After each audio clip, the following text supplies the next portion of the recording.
अस्सलामु अलैकुम नाज़रीन। अल्लाह ताला से ये उम्मीद करता हूँ कि अल्लाह ताला ने आपको जहाँ पर भी रखा होगा अपने हिफ्ज़ व अमान में रखा होगा। मेरे स्टूडियो में आज जो है ना माहिर कानून एहसान अली आरफ जो है वो मौजूद है और ये कानून का एक बाब है। नाज़रीन इनको जो है ना प्रैक्टिस करते हुए दहाइयाँ हो गई हैं। मैंने इनको अपने स्टूडियो में दावत दी और इनकी बड़ी मेहरबानी की हमारे स्टूडियो में तशरीफ़ लाए हैं। मैं इनसे जो है ना रजब भट्ट के ऊपर जो 295 लगी है इसके मुतल्लिक ऐसे सवालात करने लगा हूँ जो आप ज़रूर जानना चाहते होंगे और यकीनन इन सवालात को सुनने के बाद आपको अंदाज़ा हो जाएगा कि मीडिया ट्रायल जो है वो कंप्लीट हो गया है। मैं एहसान अली आरफ जो है इनका दिल की गहराई से ममनून हूँ कि उन्होंने अपने कीमती वक्त में से जो है ना हमारे लिए टाइम निकाला और आपको अवेयरनेस देने के लिए जो है ना इस प्रोग्राम को ज्वाइन किया। सर मैं आपका बहुत शुक्रिया अदा करता हूँ और आपकी बहुत मेहरबानी कि आप हमारे स्टूडियो में तशरीफ़ लाए। जी चौधरी साहब बहुत शुक्रिया आपका, आपने इन्वाइट किया और मैं इस पर भी आपका शुक्रगुजार हूँ कि इस मामले में आपने बड़ा बोल्ड मौक़िफ़ इख्तियार किया है और आपने जो दिल की बात है वो अपने खुलकर ज़बान से बयान की है। सर मैं आपसे ये जानना चाहता हूँ रजब भट्ट का ये जो क्लिप वायरल हुआ है जिसमें वो जो है ना कह रहा है कि जी मैं मेरे ऊपर 295 और 295 सी लगी हुई हैं, यानी दोनों दफ़ा जो है ना मेरे ऊपर लग चुकी हैं। इसी क्लिप में जो है ना साथ दूसरा लड़का जो पास खड़ा है वो कह रहा है कि जी दोनों झूठी थी। सर ये जो क्लिप है ना ये वन शॉट में बना हुआ है और आपको भी अंदाजा है कि ऑडियो और वीडियो नाकाबिले तरदीद सबूत बन चुके हुए हैं। अगर वो मोबाइल जिस मोबाइल में ये वीडियो बनी है फ्रांसिक उस चीज़ की जो है तस्दीक कर दे कि वीडियो इसी मोबाइल में बनी है और वन शॉट में बनी है, तो मेरा ख्याल है कि फिक्रा कंप्लीट ये होता है कि वो लड़का साथ वाला कह रहा है कि दोनों झूठी थी या गलत दर्ज हुई थी। अब इस सूरत हाल में आपकी राय क्या है कि कानून इसमें क्या फ़ायदा देगा मुलज़िम को या इसका कोई फ़ायदा मिलेगा या नहीं मिलेगा? जो सब इसमें आपने खुद ही जो इसकी एविडेंशरी वैल्यू है उसे आपने डिफ़ाइन कर दिया है। इसमें जो कानून शहादत ऑर्डिनेंस ऑर्डर 1984 है उसका इसमें आर्टिकल 164 है जो कि ये डिफ़ाइन करता है कि जो इंफॉर्मेशन डिवाइसेस हैं या लेटेस्ट एविडेंस है वो किस तरह उसको एडमिजिबल किया जाएगा और किस तरह उसकी एविडेंशरी वैल्यू होगी। तो अगर ये वन शॉट में बनी हुई है और वाकई इसमें कोई एडिटिंग नहीं है और अगर इसका फॉरेंसिक पॉजिटिव हो जाता है तो ये इस एविडेंस की बुनियाद पर ही ये कन्विक्शन का केस बन जाएगा और ऐसी सूरत हाल में मैं नहीं समझता कि वो सज़ा से बच पाएगा। सर आपकी प्रैक्टिस के अंदर कितने मुलजमान हैं जिनको 295 में सज़ा हुई, कितने मुलजमान हैं जिनको 295 सी में सजा हुई, कितने मुलजमान इस केस में से बरी हुए और कितने मुलजमान हैं जिनको मावरा अदालत जो है ना जो मजहब के जो बड़ा प्यार करने वाले चाहने वाले होते हैं उन्होंने कत्ल कर दिया हो? देखें जी 295 ए बी सी या जितने भी ऑफेंसेस रिलेटेड टू रिलीजन है बाब 15 है पीपीसी का, मैं कभी भी किसी भी मुलज़िम की तरफ से आज तक पेश नहीं हुआ। हम उसमें डिफेंस के तौर पर पेश नहीं होते, ना हमारी ये प्रैक्टिस है, इसलिए मैं इसको कैटेगोरिकली नहीं कह सकता। हाँ हम जब भी पेश होते हैं तो कंप्लेनेंट साइड से और प्रोसिक्यूशन साइड से होते हैं और ये ट्रायल अभी मोस्टली जो है अंडर ट्रायल हैं। और दूसरी बात ये है कि इसमें एक इशू ये आता है कि बहुत सारे मेरे केसेस में जो आया है कि जब एविडेंस का वक्त होता है तो अमूमी तौर पर प्रोसिक्यूशन एविडेंस जो है वो पेश होने अमूमन हीलो हुज्जत से काम लेती है। आई डोंट नो क्या वजूहत हैं इसकी, अब कुछ माशरती वजूहत भी हैं, इसलिए मैं इसको कैटेगोरिकली आपको ये रिप्लाई नहीं कर सकता कि कितनों में सजा हुई कितनों में नहीं हुई। सर आप मुझे ये बताएं कि जिस तरह ये सऊदी अरब में जाके माफ़ी मांग रहा है और माफ़ी भी जो है ना तकरीबन मेरी नज़र में बड़े मगरूराना अंदाज से मांग रहा है और उसके बाद आप ये देखें अहराम बांध के जो है ना हाथ पीछे रख के जैसे कोई बादशाह जो है ना दौरे पे निकला होता है, ये इसका स्टाइल है। मुझे लग रहा है ये टिकटॉक बनवा रहा है बैक साइड से ना कि मेरी टिकटॉक बनाना। और तीसरा ये क्या ये वीडियो एविडेंस जो हैं जो ये सऊदी अरब में जाके वकूआ दर्ज होने के बाद ज़ाहिर डेटों का तो पता लग ही जाएगा कि ये FIR दर्ज होने के बाद की डेटों में जो है ना प्रोग्राम अपलोड हुए हैं, तो क्या ये वीडियोस जो है इसके खिलाफ अदालत में इस्तेमाल की जाएंगी या इनको चलाया जाएगा?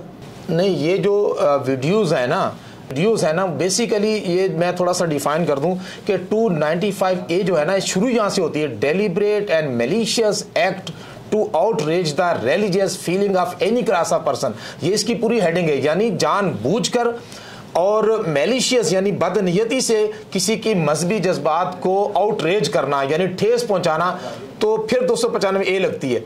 ये जानबूझ के ड्यू टू सम रीज़न या अपने वकला के कहने पर ये अपना डिफेंस तैयार कर रहा है कि मैंने ये काम किया तो है लेकिन मैंने ये काम इंटेंशनली नहीं किया, जानबूझ के नहीं किया, तो ये अपना डिफेंस बिल्डअप करने की बेसिकली कोशिश कर रहा है। लेकिन ये वीडियो इतनी सफिशिएंट प्रूफ नहीं है कि जिसकी वजह से अपना डिफेंस बिल्डअप कर पाएगा। बहुत सारे सर्कमस्टांसेस ऐसे हैं जिससे साबित होता है कि इसका ये कहना ये लाइल्मी की बुनियाद पर या अनइंटेंशनल नहीं था, बल्कि सारा इंटेंशनल मामला था। इवन देन परफ्यूम का नाम रखना और उसके लिए पूरा फिजिबिलिटी रिपोर्ट बनाना, ये सारी चीज़ें जाहिर करती हैं कि ये इसका एक्ट इंटेंशनल था, अनइंटेंशनल नहीं था। तो ये प्ली मेरा नहीं ख्याल को इसे कोई फ़ायदा दे सकेगी। असल में जो बंदा थोड़ा सा मशहूर हो जाता है ना, तो वो कहीं ना कहीं पिक हो जाता है किसी ना किसी फोरम पर, और उसके ज़रिए जो मुल्क दुश्मन अनासिर हैं, एंटी स्टेट एलिमेंट्स हैं, एंटी इस्लाम एलिमेंट्स हैं, वो उसको यूज़ करके अपने मकासद हासिल करते हैं। मेरी नपी तुली राय ये है कि रजब मियाँ जो है वो कहीं इस्तेमाल हुए हैं इंटेंशनली या नॉन इंटेंशनली। हो सकता है इसको पता ना हो, बंदा फेम का चस्का होता है तो वो बहुत ज़्यादा तहकीक नहीं करता फिर कि यार मुझे कौन यूज़ कर रहा है। बहुत बुरा चस्का है, अल्लाह ना करे आपको भी हो, लेकिन ये हो जाता है अगर, तो फिर बंदे को समझ नहीं लगती। तो इसको किसी चस्के में आकर इसने ये बात की है, या फिर वाकई इसकी भी इसने कीमत वसूल की है कि भाई मैं ये बात करूंगा, और इससे एक डिबेट शुरू होगी, और डिबेट की बुनियाद पर जो है वो डायरेक्ट हमला किया जाएगा कानून नामूस रिसालत पर, और जो मजहब से मुतल्लिका जराइम हैं उन पर, जो कि हमेशा से जो है ना, इवन देन IMF भी आपको कर्जा देता है तो वो भी इसमें शर्त रखता है कि 295 खत्म की जाए।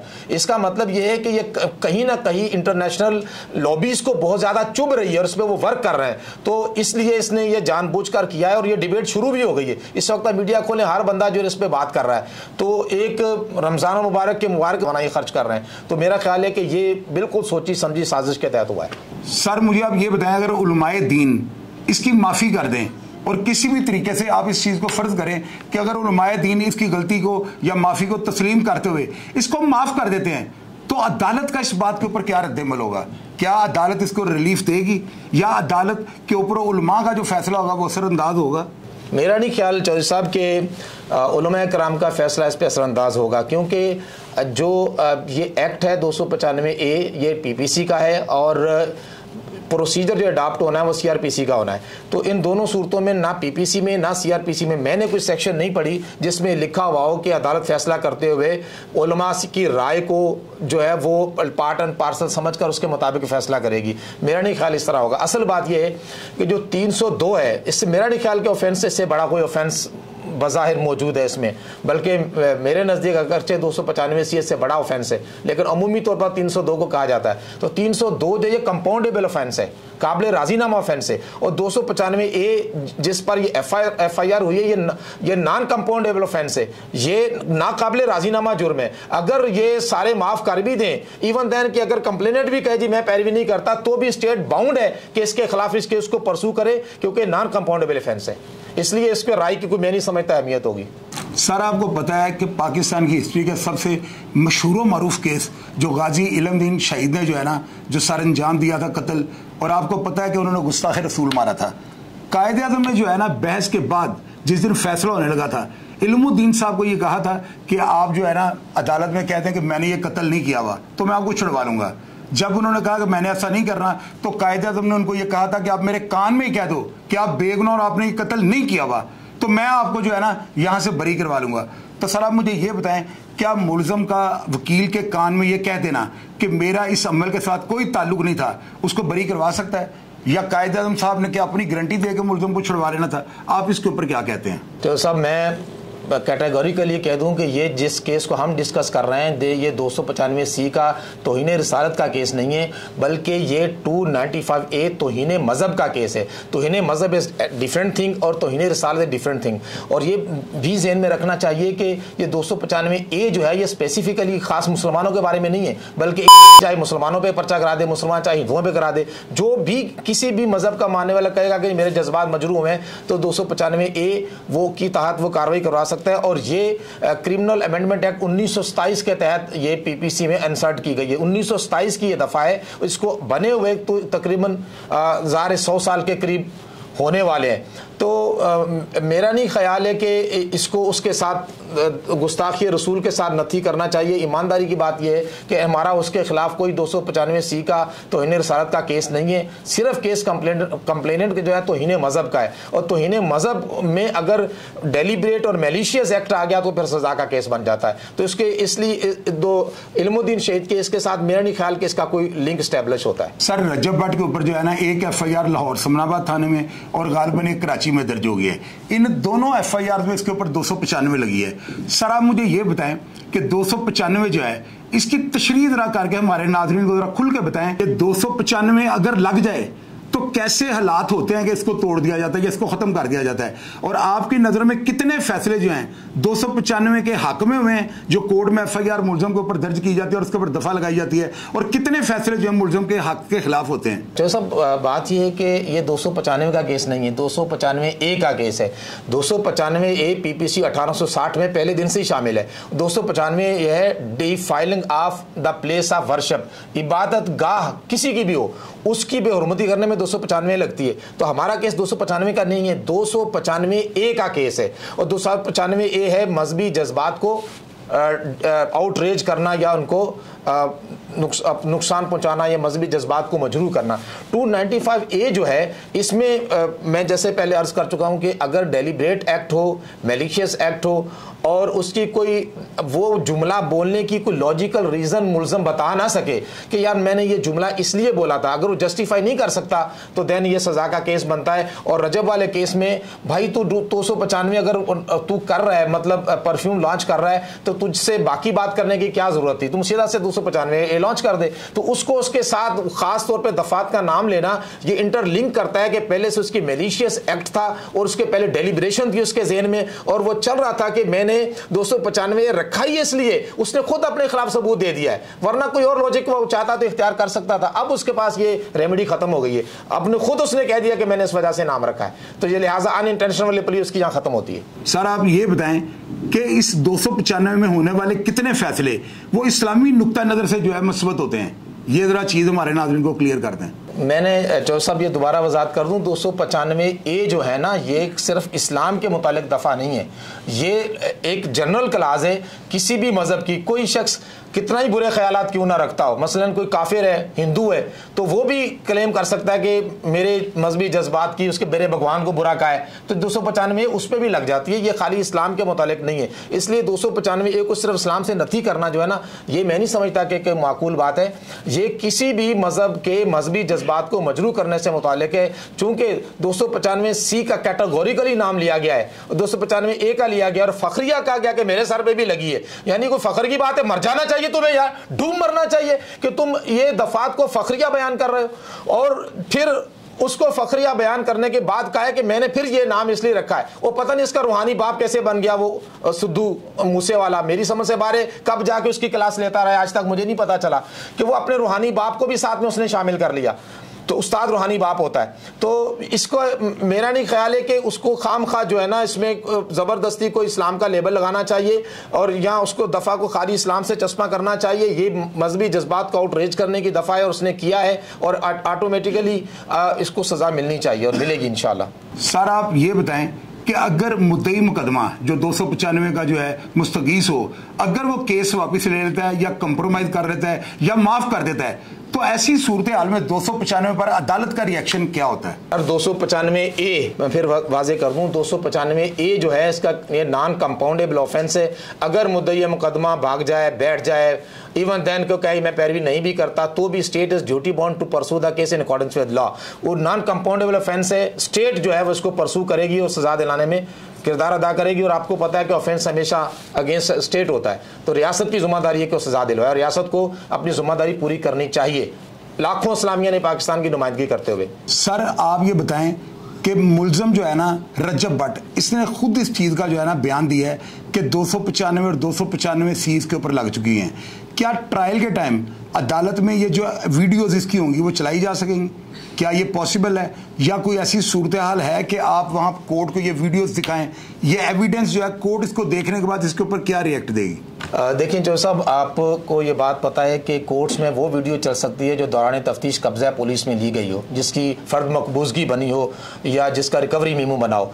तो अगर ये दौरान तफ्तीश ये सारी वीडियोस जो हैं वो कब्जा पुलिस में ले ली जाती हैं तो फिर ये एज ए एविडेंस पेश होंगी, या दूसरी सूरत होती है कि इसको हम कोर्ट परमिशन से 540A की एप्लीकेशन देके तो फिर एविडेंस हम शामिल कर सकते हैं। दोनों सूरतों में ये as per requirement of trial देखा जाएगा कि किस चीज़ के हमें नीड पेश आती है, वो अपने डिफेंस में कौन सी वीडियो पेश करता है और हम अपने प्रोसिक्यूशन साइड से कौन सी वीडियो पेश करने की हमें ज़रूरत है, तो वही eight the time it will be determined. और साथ में ये भी जानना चाहता हूँ कि रजब भट्ट जो है ना, अगर अदालत में पेश नहीं होता या खुद को सरेंडर नहीं करता तो इसको इश्तिहारी डिक्लेयर करने में कोर्ट को कितना टाइम लगेगा? क्या उसके बाद कोर्ट कोई ऐसा फैसला दे सकती है कि इसकी मनकूला और गैर मनकूला जायदाद जो है उसको जब्त कर लिया जाए? और ये टोटल प्रोसेस जो है कितनी देर में जो है ये हम तस्लीम कर सकते हैं कि इसका जो है ना कोर्ट ऑर्डर कर देगी? इश्तिहारी तो जो सब आपके लिए में दो तरह से होते हैं, एक पुलिस करती है, एक अदालत करती है। तो ये अगर पेश नहीं होता तो फिर ये पुलिस का इश्तिहारी होगा। पुलिस कहेगी कि जनाब छापा मारा गया, दानिस्ता खुद को छुपाए हुए है, और फिर एक वो कोर्ट में जाएगी, कोर्ट 87-88 की कार्रवाई कर देगी और उसके बाद ये इश्तिहारी डिक्लेयर हो जाएगा और पुलिस जो है ना 512 का चलान जमा करा देगी, ट्रायल एब्सेंशिया होगा और उसमें भी हम एविडेंस पेश करेंगे। अगर अदालत में पेश होकर गैर हाजिर हो जाए तो फिर अदालती इश्तिहारी होता है और उसका प्रोसेस भी यही होता है, 87-88 की कार्रवाई होती है और उस पर जो है ना अदालतें फिर वो जो आप अटैचमेंट करती हैं प्रॉपर्टीज़ की वो उस पर होती हैं। पुलिस वाले पे अदालत अटैचमेंट के ऑर्डर नहीं करती। ये तो पुलिस को परपीचुअल वारंट गिरफ्तारी निकल जाएगा कि जहाँ भी वो हाथे चढ़ गया तो आज मेरे बालमा तेरा इंतज़ार है, पुलिस पकड़ लेगी उसे। इस केस का जो ट्रायल है वो किस कोर्ट के अंदर होगा? और सबसे पहले रजब अपनी बेल बिफोर अरेस्ट है वो किस कोर्ट के अंदर दायर कर सकता है? और उसके बाद अगर ये जुडिशियल हो जाता है तो पहली जो है इसकी बेल वो किस कोर्ट के अंदर लग सकती है? सर चौधरी साहब, ये जो 295 है ट्रायल बाई सेशन है, ट्रायल बाई मैजिस्ट्रेट ट्रेनिंग है, इसकी सारी प्रोसीडिंग सेशन जज नहीं करनी है। अगर वो पकड़ा जाता है तो जमानत भी ही दायर करेगा, ट्रायल भी इसका यही होना है और इसका जो पहला फोरम है वो है ही सेशन कोर्ट। सेशन से स्टार्ट होना है, मैजिस्ट्रेट कैसे कोई ताल्लुक नहीं, even then first class magistrate भी नहीं कर सकता। ये अल्टीमेटली सेशन में ही होना है, ट्रायल बाई सेशन है। मुलजम जो है ना इसको सजा नहीं हुई किसी भी केस के अंदर ना, मेरा नहीं ख्याल कि ये सजा याफ्ता है और ये माँ बाप का अकलौता बेटा है। क्या अदालत इसको अकलौता देखते हुए और इसका साबिका रिकॉर्ड देखते हुए कि इसको किसी केस में सजा नहीं है, इसको कोई रिलीफ देगी? देखिए जी, ये जो आपने रिकॉर्ड की बात की है ना चौधरी साहब, ये रिकॉर्ड देखा जाता है at the time of bail stage. जमानत देते हुए कोर्ट कंसीडर करती हैं कि इसको पहले कोई कन्विक्शन है या नहीं। जो सज़ा का केस होता है, अगर इसके खिलाफ अपना सज़ा का केस बिल्डअप हो जाता है और इसमें इतनी एविडेंस आ जाती है तो ये नहीं देखा जाएगा कि पहले सज़ा याफ्ता है या नहीं है, अकलौता है या आधा है कि दो हैं, इससे नहीं, कोर्ट को इससे कोई कंसर्न नहीं होता। शहादत आ गई तो सज़ा हो जाएगी। और आखिर में आप ताजदार ख़त्म नबूवत के हवाले से कोई मैसेज दे दें आवाम को। अल्लाह, दुनिया में एहतराम के काबिल हैं जितने लोग, मैं सबको मानता हूं मगर मुस्तफ़ा के बाद। मेरा यही मैसेज है कि दुनिया में जितने मर्जी कोई एहतराम की शख्सियत हो सकती है तो वो सरकारी मदीना अलैहिस्सलाम के नाले मुबारका की धूल के सदक़े में ही किसी की इज़्ज़त है। इज़्ज़त असल में रसूलुल्लाह की है। बस जो हुजूर की इज़्ज़त करता है उसकी इज़्ज़त है, जो हुजूर की इज़्ज़त नहीं करता उसकी कोई इज़्ज़त नहीं है। इज़्ज़तें हैं ही अल्लाह रसूल के लिए। तो नाज़रीन, ये थे एहसान अली आरिफ साहब, सीनियर कानूनदान, और मेरा ख्याल है कि जो सवालात हमने इनसे कर दिए ना वो आपके वहम व गुमान में भी नहीं होंगे। नाज़रीन, ये सारे सवालात जो है ना ट्रायल के थे और मैंने आज इस केस का मीडिया ट्रायल कंप्लीट कर दिया है। कमेंट बॉक्स में आपने अपनी राय से आगाह करना है, क्या आप हमारे ट्रायल से मुतमिन हैं? क्या ये वही सवाल थे जो आप जानना चाहते हैं? आपने मुझे कमेंट बॉक्स में लिखना है और मैं हमेशा की तरह आपको रिप्लाई करने की कोशिश करूँगा। अपना ढेर सारा ख्याल रखिएगा जी। पाकिस्तान जिंदाबाद।